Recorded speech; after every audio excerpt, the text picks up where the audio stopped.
Europe में समाजवाद और रूसी क्रांति टॉपिक के अंतर्गत आज हम लोग स्टालिनवाद और सामूहिकीकरण पर चर्चा करेंगे। इन दोनों विषय पर चर्चा करने से पहले जो शब्द आता है स्टालिनवाद, तो स्टालिनवाद का अर्थ हुआ कि स्टालिन के द्वारा बनाई गई योजना या स्टालिन के जो सिद्धांत हुए उसी को स्टालिनवाद कहा गया। अब ये प्रश्न उठता है कि स्टालिन कौन था?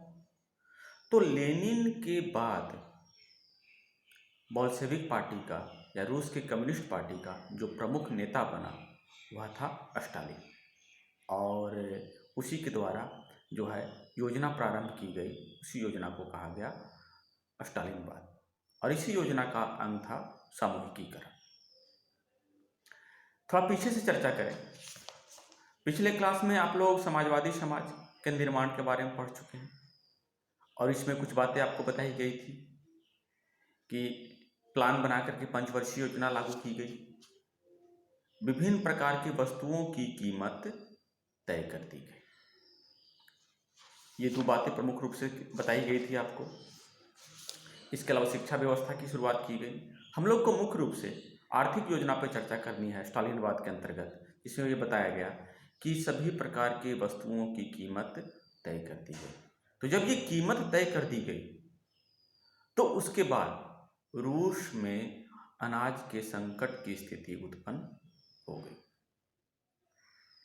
यानी कि स्थिति क्या थी कि सरकार के द्वारा यह फिक्स कर दिया गया था कि कोई भी किसान एक निश्चित कीमत से अधिक कीमत पर अनाजों को बिक्री नहीं कर सकता था, और किसानों को लगता था कि अगर अनाजों की कीमत नहीं बढ़ाई गई तो इस कंडीशन में उनको नुकसान होगा। परिणाम क्या हुआ? किसान ने सरकार को अनाज बेचने से मना कर दिया, और यहीं से एक गंभीर संकट अर्थव्यवस्था में उत्पन्न हुआ कि लोगों को जरूरत के लिए भोजन नहीं मिल पा रहा था। ऐसी स्थिति में बोल्शेविक पार्टी का जो मुखिया था, बाद में जो बना, लेनिन के बाद बना स्टालिन, उसके मन में ये भावना उत्पन्न हुई कि अमीर किसान जो हैं, यानी रूस के जो अमीर किसान और व्यापारी हैं, उनके मन में ये भावना है कि आगे चल कर के अनाज की कीमत में वृद्धि होगी, तब वो जाकर के अनाज को बेचेंगे। यानी कि काला बाजारी की स्थिति बनाने की ये योजना जो है स्टालिन के दिमाग में आई थी कि व्यापारी और किसान काला बाजारी की योजना बना रहे हैं। इस स्थिति में काला बाजारी पर नियंत्रण रखने के लिए, सट्टेबाजी पर नियंत्रण रखने के लिए उसने एक योजना बनाई, और योजना यह थी कि रूस के किसानों और व्यापारियों के ऊपर में आक्रमण करना और उनके पास जो अनाज हैं उसको छीन लेना।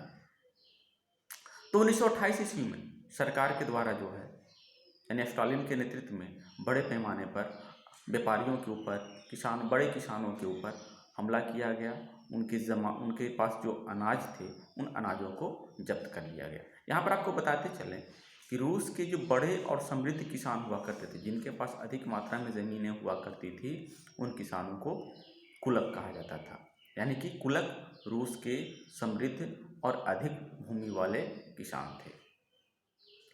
तो उनसे किसान जो है छीन ली गई, अनाज उनसे छीन लिया गया।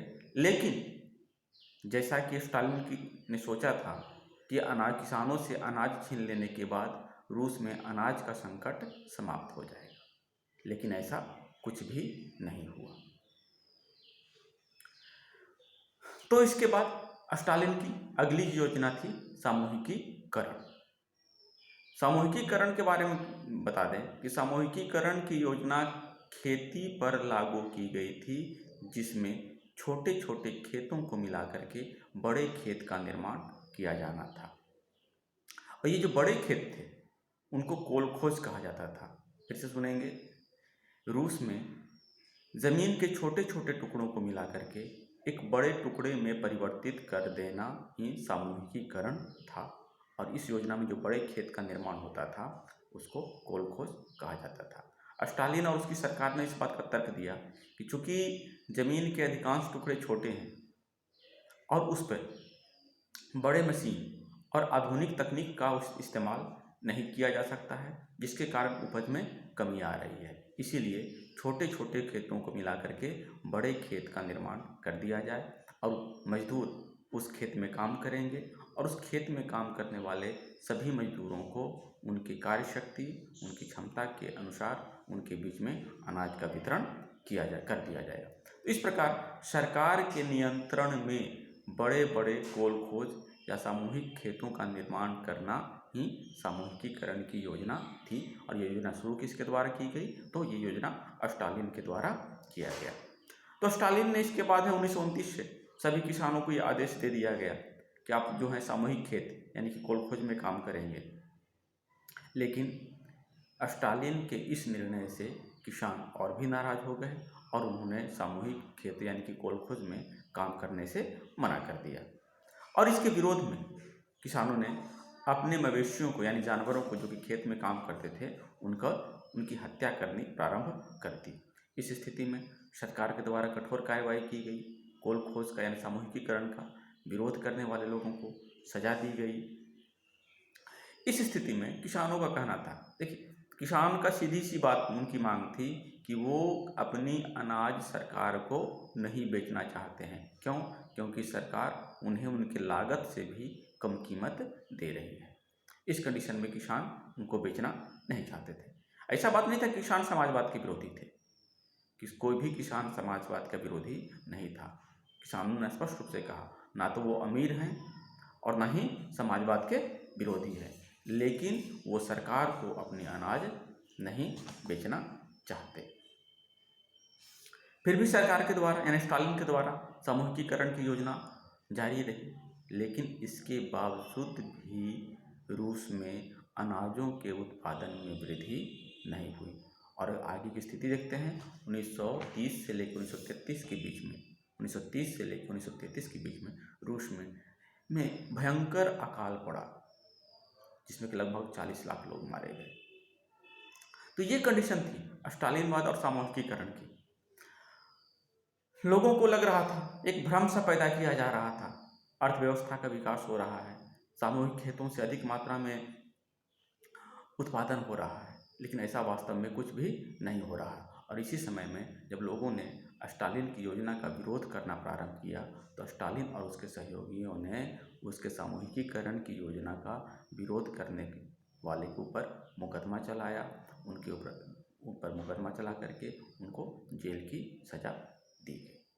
तो ये एक टॉपिक था स्टालिनवाद और सामूहिकीकरण की योजना।